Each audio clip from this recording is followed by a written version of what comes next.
Hey everyone, it's Jan Erickson from Stepping Aside. I wanted to talk a little bit. Pluto's about to station retrograde. Well, actually, I think it's doing it now, as of about 6 minutes ago. So we're going to have a lot of transformational energy at work, and even when Pluto is not in retrograde, it's an extraordinarily transformational type of planet. Or not a planet. I guess it depends on your on what you think of it. But I wanted to look at in terms of transformation. I always like to check in with the goddesses because right now, in terms of the patriarchal nonsense that's going on in our collective here, um, the notion of healing is being threatened. The idea of going forward in shared purpose is threatened. A lot of things that are strategic are being threatened, all because there's some tunnel vision going on with some of the powers that be, and then those people that seem to want to support them. So I just wanted to take a look, given what we're all going through right now. Uh, I just wanted to take a look at where the goddess influences are. So I'm going to look at Vesta, Juno, let's see, Black Moon, Lilith, Pallas, Ceres, and also Venus, because Venus is sharing the same house and sign with Vesta. They're both in the 11th house of Gemini. Uh, with Vesta now, you're looking at the goddess of hearth and family. Um, this is an asteroid. I may have already said that. But anyway, she's the keeper of traditions. She's focused on dedication and service to others. And in the 11th house in Gemini, we're looking at a focus on group endeavors and socializing with others, but group endeavors may be somewhat challenging or not right now, depending on what the nature of the group is. Vesta tends to align her personal beliefs with the collective, and so if it's not in keeping with preserving tradition and hearth and home and family and all of that through maintaining some collective shared direction here, then Vesta's going to be a little upset about that. It's not going to align real well with what she wants, and so.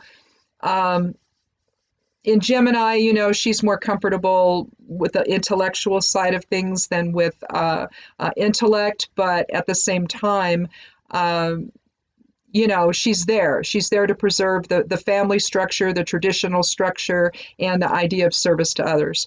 Um, Moving to Juno, we see her, she's the queen of heaven, also the goddess of partnerships and marriages.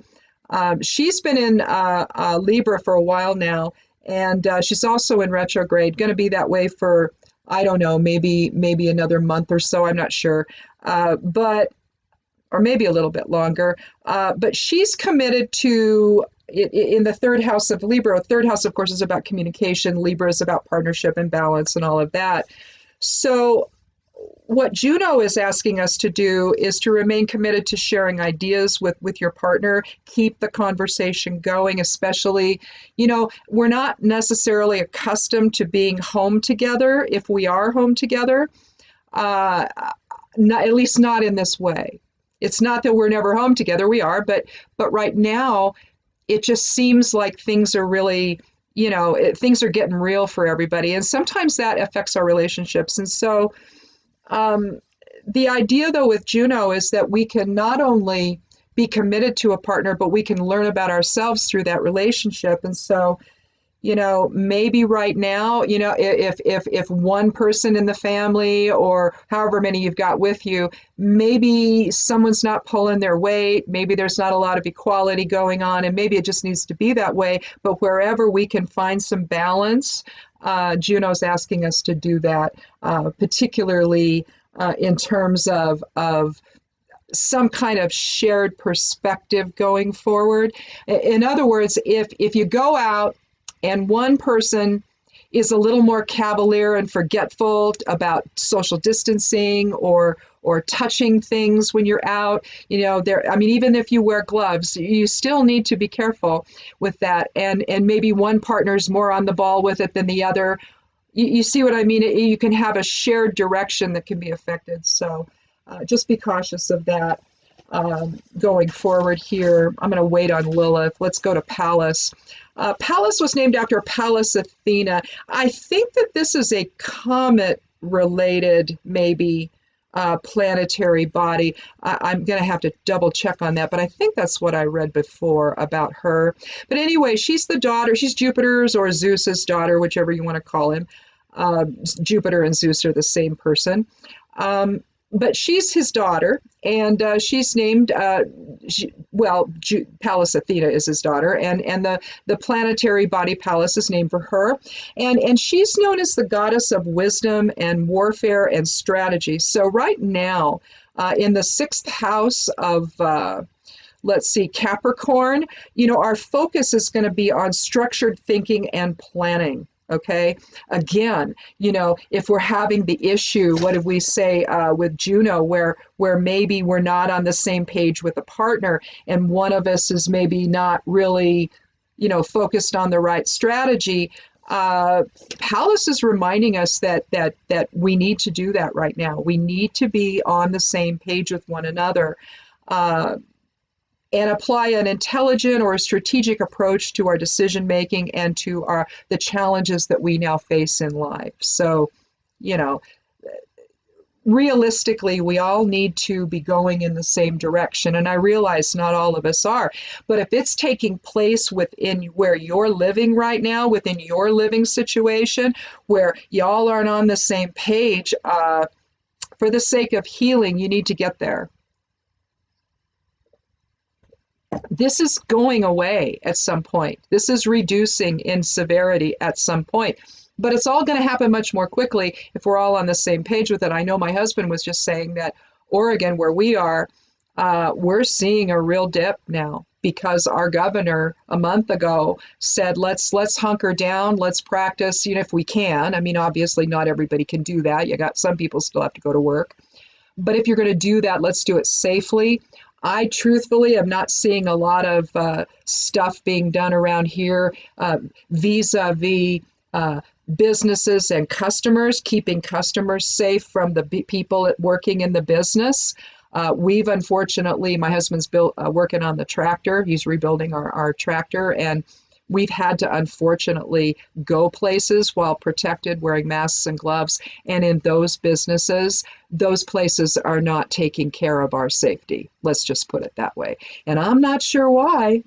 It must be that they fall down into the same category as the ones that are viewing this differently, that are viewing it in terms of personal sovereignty, when this is just about making sure we don't get sick and die. Now, most people probably won't have that happen where they die from this, but people with my hair color and my issues, it's a risky thing. My husband's older than I am, and we're both in our 60s, and so we're choosing to stay protected during this time because we don't have any other way to do it. We just don't. So moving to Ceres now has basically achieved dwarf planet status. Yay. She's thought of as the corn goddess or Mother Earth. She's in the 8th house in Pisces. She's going to be nourished by deep emotional resonance now.